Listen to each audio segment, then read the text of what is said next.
Hey, this is Edward Bender, the lobbyist and general counsel for the South Carolina Hospital Association, here with The Pulse, SCHA's legislative update. Happy last week of session, everybody. Well, sort of. The House and Senate are at odds over a number of issues, including the budget and abortion. So, while they're supposed to adjourn sine die this week, they will be back next week to deal with those issues. Without a sine die resolution, though, and the clarity it provides, it makes lobbyists like myself very nervous. Nervous primarily because the General Assembly is not restricted to the few items it's mentioned in the resolution and could take up other issues.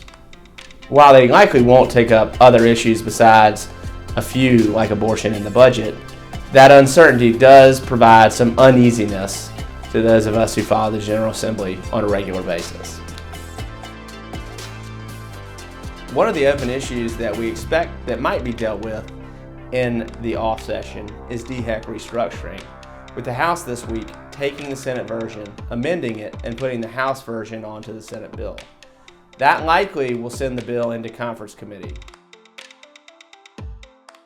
While we talked about CON last week, there continue to be lingering questions since last week's video.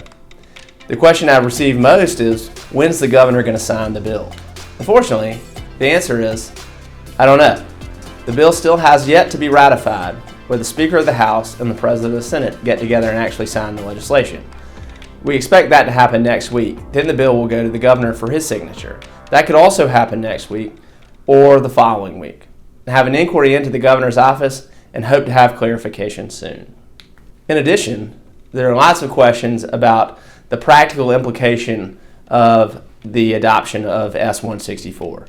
I sat down with Dr. Simmer, the executive director of DHEC, this week to try to get some clarity around DHEC's response to these open questions.